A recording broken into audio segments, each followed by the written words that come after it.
आदाब नाजरीन, खैर मकदम है आपका उर्दू खबरनामे में। मैं हूं सहल रज़ाक। सबसे पहले नजर अभी तक की अहम सुर्खियों पर। जोशी ने लोकसभा स्पीकर को सौंपी पीएससी रिपोर्ट। कांग्रेस के रवैये से नाखुश बीजेपी ने आर पार की लड़ाई का किया ऐलान। मनमोहन राहुल की बांदा में रैली, माया हुकूमत पर की शदीद नुक्ताचीनी। यूपी में कांग्रेस का इंतखाबी अमल शुरू। और लीबियाई हुकूमत की बागियों को माफी की पेशकश, 4 दिनों में हथियार डालने का दिया अल्टीमेटम। यूपी में 2012 में होने वाले असेंबली इंतखाबात को लेकर सरगर्मियां तेज हो गई है। इंतखाबात के मद्देनजर कांग्रेस पार्टी ने इंतखाबी बिगुल बजा दिया है। इसी की निस्बत वजीर आजम डॉक्टर मनमोहन सिंह और कांग्रेस जनरल सेक्रेटरी राहुल गांधी आज यूपी के बुंदेलखंड में रैली कर रहे हैं। इस दौरान मनमोहन राहुल ने यूपी की माया हुकूमत पर शदीद नुक्ताचीनी की।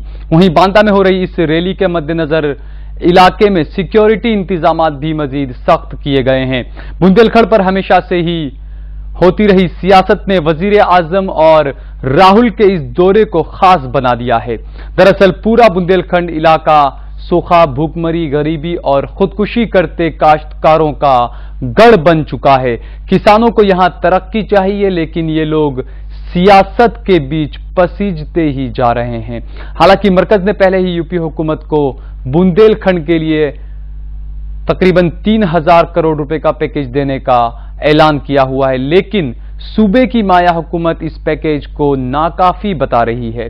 वहीं कांग्रेस पार्टी ने मायावती पर इल्जाम आयद करते हुए कहा है कि वो मरकज की तरफ से दी जाने वाली इमदाद को सही तरह से इस्तेमाल नहीं कर पा रही है।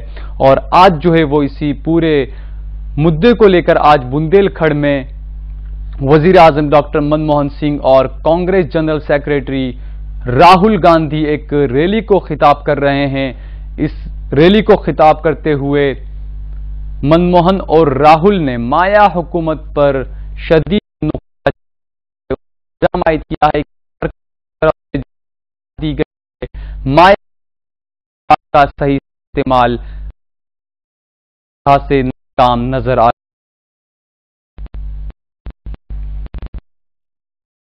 बातचीत के साथ जुड़ रहे हैं हमारे वजीर मनमोहन सिंह और राहुल गांधी बुंदेलखंड में आज एक रैली कर रहे हैं। कहीं ना कहीं 2012 में होने वाले असेंबली इंतखाबात को लेकर ही ये रैली की जा रही है। बिल्कुल, जिस तरह से वजीर आजम मनमोहन सिंह और राहुल गांधी की आज जो अब इस वक्त रैली चल रही है बुंदेलखंड में, वो जाहिर सी बात है कांग्रेस का इंतखाबी अमल आज से शुरू हो गया। इसी रैली के साथ कांग्रेस ने अपनी शुरुआत की है, चूंकि और जो दूसरी रियासत की दिग्गज सियासी पार्टियां हैं उन तमाम पार्टियों ने अपनी जो सरगर्मियां हैं, चुनाव की जो तैयारियां हैं, वो पहले ही शुरू कर दी थी। ये कहा जा सकता है कि शायद अभी चुनाव में एक लंबा समय बाकी है, साल भर से ज्यादा का समय है। बावजूद इसके तमाम पार्टियां इस बार कुछ ज्यादा ही मुतहर्रिक नजर आ रही थी और कांग्रेस इनमें सबसे पीछे थी। लेकिन आज कांग्रेस ने इस रैली के जरिए से अपनी इंतखाबी मुहिम का आगाज कर दिया है। हम आपको बताएं कि जब राहुल गांधी बोल रहे थे तो सीधे तौर पर उन्होंने यही कहा कि उनका जो है झांसी से रिश्ता है और एक पुराना रिश्ता है, वो यहाँ पर आते रहे हैं और जब वो यहाँ पर आए तो उन्हें जमीनी हकीकत की सच्चाई नजर आई और उन्होंने देखा कि किस तरह से यहाँ पर परेशानी और भूखमरी के हालात बने हुए हैं। यही वजह है कि उन्होंने कहा कि उन्होंने जो उनकी केंद्र में सरकार है डॉक्टर मनमोहन सिंह से उन्होंने मुलाकात की और इस पूरे मामले पर उन्होंने राहती पैकेज दिलाने का काम किया। तो दूसरी तरफ डॉक्टर मनमोहन सिंह ने जो अपना खिताब किया उसमें सीधे तौर पर उन्होंने कहा कि जो खाने पीने की खुर्दनी अशिया का जो अधिकार होता है वो पूरे देश में लागू होना चाहिए। एक कानून इस चीज को लेकर के बनाए जाने पर विचार किया जा रहा है और उस पर बहुत हद तक काम हो चुका है, तो उसको पूरे देश में लागू किए जाने की बात प्रधानमंत्री ने। लेकिन अंदर कहीं ना कहीं अगर देखा जाए तो मुल्क जिस तरह से जो हाल है बुंदेलखंड के, वहां पर पानी की परेशानी, किसानों की आत्महत्या वहां पर जो कर रहे हैं, वहां पर किसान खुदकुशी जो कर रहे हैं किसान, लेकिन कहीं ना कहीं मरकजी हुकूमत और सूबाई हुकूमत के बीच में जारी सियासत का शिकार हो रही है वहां की अवाम।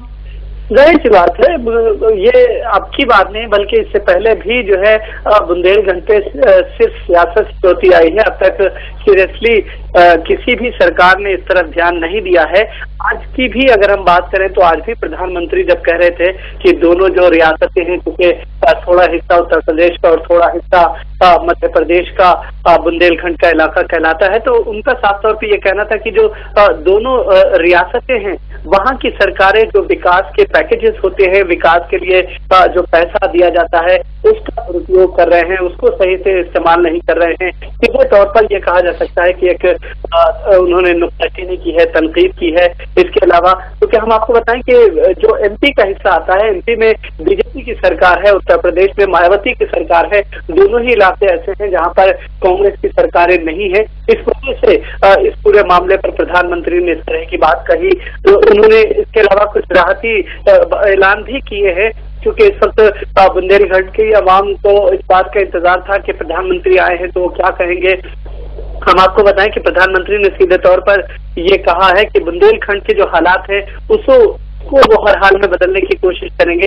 और पिछले जी अंजर, बहुत बहुत शुक्रिया आपका। जी, हम आपको बता दें कि कांग्रेस पार्टी ने अपनी इंतखाबी अमल की शुरुआत उत्तर प्रदेश में कर दी है और आज बांदा में वजीर आजम डॉक्टर मनमोहन सिंह और कांग्रेस जनरल सेक्रेटरी राहुल गांधी एक इंतखाबी रैली को खिताब कर रहे हैं। इस दौरान उन्होंने माया हुकूमत पर शदीद नुक्ताचीनी की है। इधर टेलीकॉम घोटाले से मुतालिक पीएससी रिपोर्ट मुरली मनोहर जोशी ने आज अपनी PSC report Lok Sabha speaker Meira Kumar को सौंप दी है। इस रिपोर्ट को लेकर हालांकि सियासत भी अपने उरूज पर है, वहीं ऑपोजिशन जमात बीजेपी ने इस रिपोर्ट को लेकर आर पार की लड़ाई लड़ने का ऐलान कर दिया है। दरअसल बीजेपी का कहना है कि कांग्रेस अगर इसी तरह अपनी मनमानी चलाती रही तो बीजेपी इस मामले को लेकर आर पार की लड़ाई लड़ने के लिए तैयार है। हम आपको बता दें कि इससे पहले पीएससी की रिपोर्ट में जो आखिरी मीटिंग होनी थी उस मीटिंग को बीच में ही छोड़ दिया था मुरली मनोहर जोशी ने और वो वहां से चले गए। तो उसके बाद जिस तरह से हंगामा हुआ वहां पर और मुरली मनोहर जोशी की जगह पर सैफुद्दीन सोज को पीएससी के मेंबरान ने सदर चुन लिया, मुंतखब कर दिया और उसके बाद से यह सियासत शुरू हुई और उस पर बीजेपी ने कड़ा रुख अपनाते हुए कहा है कि कांग्रेस अगर इसी तरह अपनी मनमानी चलाती रही तो बीजेपी आर पार की लड़ाई के लिए तैयार है। वहीं दूसरी तरफ आज जो है वो मुरली मनोहर जोशी ने पीएससी की रिपोर्ट, टेलीकॉम घोटाले से मुतालिक जो रिपोर्ट थी पीएससी की रिपोर्ट, वो आज लोकसभा स्पीकर मीरा कुमार को सौंप दी है। हम आपको बता दें कि यह रिपोर्ट पहले लीक हो गई थी, उसमें कहा गया था कि वजीर आजम को इस पूरी रिपोर्ट में क्लीन चिट दे दी गई है, लेकिन पीएमओ और उस वक्त के वजीर खजाना को इसमें पूरी तरह से जिम्मेदार ठहराया गया है। इस मामले पर तफसीलात से बातचीत के लिए हमारे साथ जुड़ रहे हैं हमारे सीनियर मुआविन अखिलेश। अखिल जी, काफी सियासत हुई, हंगामा हुआ पीएससी की मीटिंग के दौरान और आखिर आज मुरली मनोहर जोशी ने अपनी पूरी रिपोर्ट, पीएससी की जांच की पूरी रिपोर्ट आज लोकसभा स्पीकर को सौंप दी। क्या कुछ खास हो सकता है इस रिपोर्ट में?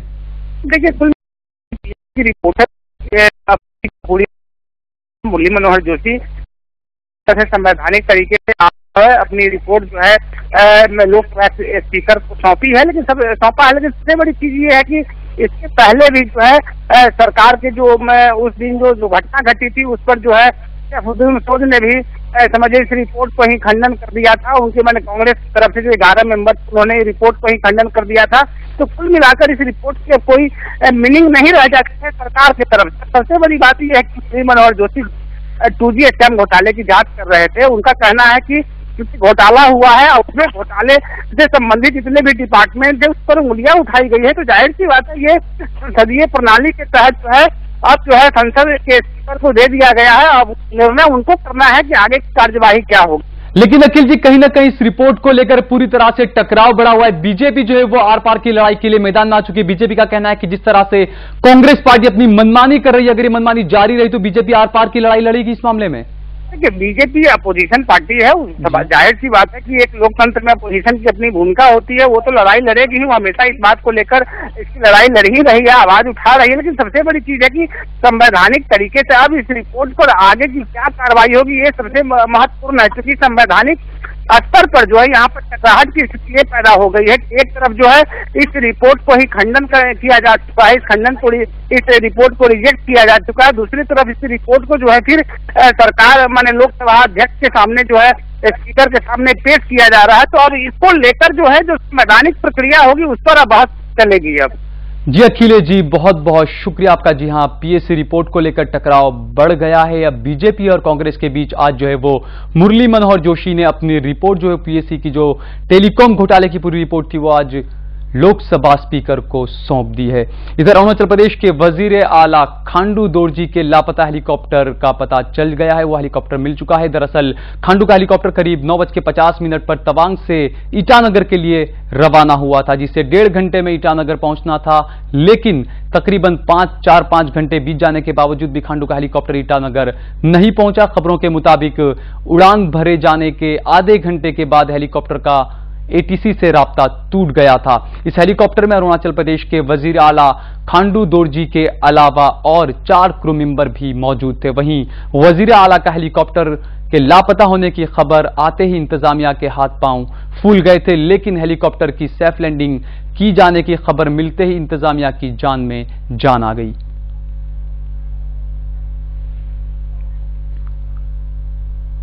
जी हम आपको बता दें कि तवांग से यह हेलीकॉप्टर आज सुबह 9:50 के आसपास रवाना हुआ था और ईटानगर पहुंचना था वजीर आला के इस हेलीकॉप्टर को, लेकिन यह हेलीकॉप्टर बीच में ही कहीं लापता हो गया और उसके बाद भूटान में इस हेलीकॉप्टर की सेफ लैंडिंग कराई गई और उसके बाद जो है वो इंतजामिया की जान में जान आई। हालांकि पहले कहा जा रहा था कि तकरीबन 5 घंटे बीत चुके हैं, लेकिन हेलीकॉप्टर का कुछ पता नहीं चला था। वहां का मौसम भी कुछ खराब था, बारिश भी वहां पर हो रही थी, लेकिन बाद में इस हेलीकॉप्टर का पता चल चुका है।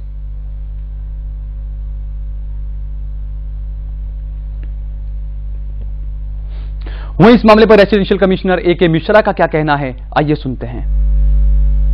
हमारे प्रदेश के मुख्यमंत्री दोरजी खांडू सुबह 9:55 पे जो है तवांग से निकले थे पवनहंस हेलीकॉप्टर से। आधा घंटे के बाद जो है जो हेलीकॉप्टर से कम्युनिकेशन जो है एटीसी का खत्म हो गया। 2 Mi-17 हेलीकॉप्टर जो है सर्च ऑपरेशन के लिए भेजे गए। क्योंकि वेदर खराब है इसलिए सर्च ऑपरेशन में परेशानी हो रही थी। इसके बाद जो है 2-4 घंटे होने के बाद जब कोई पता नहीं चला, तो इसके बाद जो है जो principal secretary chief minister AC. Shering साहब हैं, उनका संपर्क जो है डायरेक्टली चीफ मिनिस्टर साहब से हो गया और ये पता चला कि वो वेदर खराब होने की वजह से भूटान में लैंड कर गए। भगवान की ये बहुत दुआ है कि सभी लोग सुरक्षित हैं, हेलीकॉप्टर सुरक्षित है, हमारे चीफ मिनिस्टर साहब भी सुरक्षित हैं, तो इससे ज्यादा खुशी की बात क्या हो सकती है। जी हां, खराब मौसम होने की वजह से भूटान में ही लैंडिंग करना पड़ा और सेफ लैंडिंग कर लिया और एक बार फिर एक हादसा जो कहा जा रहा था कि हादसा हो सकता है, लेकिन ऐसी सारी बातें गलत निकली। फिलहाल लेते हैं एक छोटा सा ब्रेक के बाद लौटेंगे तो देखेंगे कुछ और खबरें। देखते रहिए जैन न्यूज।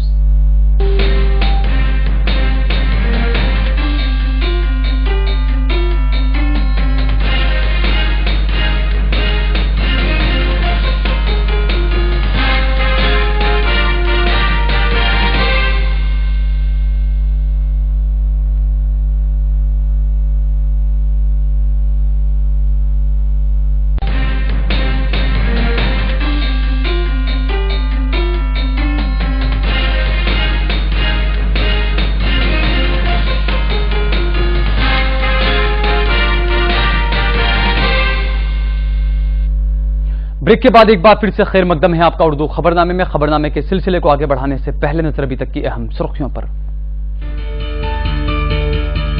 जोशी ने लोकसभा स्पीकर को सौंपी पीएससी रिपोर्ट। कांग्रेस के रवैये से नाखुश बीजेपी ने आर पार की लड़ाई का किया ऐलान। मनमोहन राहुल की बांदा में रैली, माया हुकूमत पर की शदीद नुक्ताचीनी। यूपी में कांग्रेस का इंतखाबी अमल शुरू। और लीबियाई हुकूमत की बागियों को माफी की पेशकश, 4 दिनों में हथियार डालने का दिया अल्टीमेटम। वजीर आजम डॉक्टर मनमोहन सिंह ने आज सीबीआई को नसीहत देते हुए कहा है कि सीबीआई को हाई प्रोफाइल मामलों में किसी से भी डरे बिना आजादाना तौर पर जांच करनी चाहिए और मुलजिमीन के खिलाफ उनके ओहदों की परवाह किए बिना मामला दर्ज करना चाहिए। वजीर आजम ने कहा है कि बड़े लोगों से जुड़े मामलों की जांच में सीबीआई अफसरान को सख्त दौर से गुजरना पड़ता है। साथ ही वजीर आजम ने सीबीआई से कहा है कि जांच ब्यूरो को किसी भी तरह बेकसूरों को निशाना बनाने से बचना चाहिए। सीबीआई के नए हेडक्वार्टर का इफ्तिताह करते हुए वजीर आजम डॉक्टर मनमोहन सिंह ने कहा है कि सीबीआई की जांच बेकसूरों को निशाना बनाए बिना होनी चाहिए। वजीर आजम ने कहा है कि जो भी मुल्क के कानून की खिलाफ वर्जी करे, चाहे वो कितना भी ताकतवर क्यों ना हो, उसके खिलाफ मामला दर्ज होना चाहिए।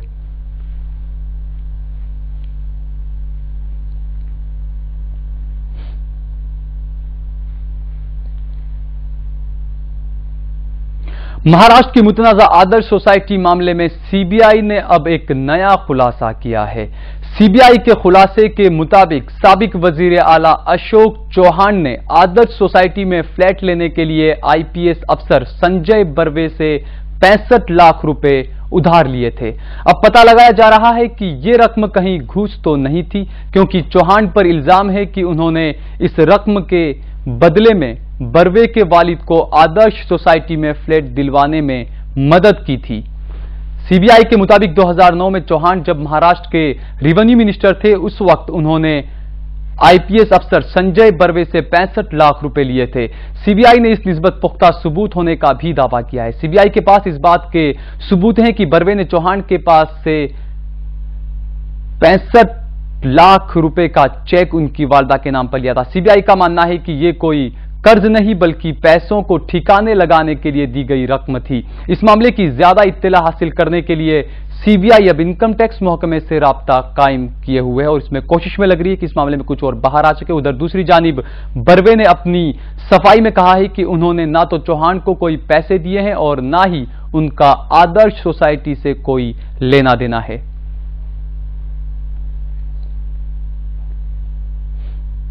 अदालत की मनाही के बावजूद आज मुसलसल चौथे रोज भी एयर इंडिया के पायलटों की हड़ताल बदस्तूर जारी है। पायलटों की हड़ताल से एयर इंडिया को अब तक तकरीबन 27 करोड़ रुपए का नुकसान हो चुका है। दिल्ली से उड़ने वाली 62 परवाजें अब तक रद्द हो चुकी है। हालांकि हड़ताली पायलट अपने रुख पर कायम है। उनका कहना है कि जब तक उनके मुतालबात मान नहीं लिए जाएंगे तब तक वो हड़ताल जारी रखेंगे। उधर दूसरी जानिब हड़ताली पायलटों के खिलाफ दिल्ली हाईकोर्ट के फैसले की खिलाफ वर्जी करने को लेकर कार्रवाई भी शुरू कर दी गई है। उधर मुंबई से फ्लाइट लेने वाले मुसाफिरों की परेशानियां और भी ज्यादा मुसलसल बढ़ती ही जा रही है। एयर इंडिया के पायलट हड़ताल पर हैं ही, वहीं मुंबई एयरपोर्ट के रनवे की भी आज मरम्मत की जा रही है। इसलिए एयरपोर्ट आज 5 घंटे के लिए बंद रहेगा, जिस वजह से मुसाफिरों की परेशानियों में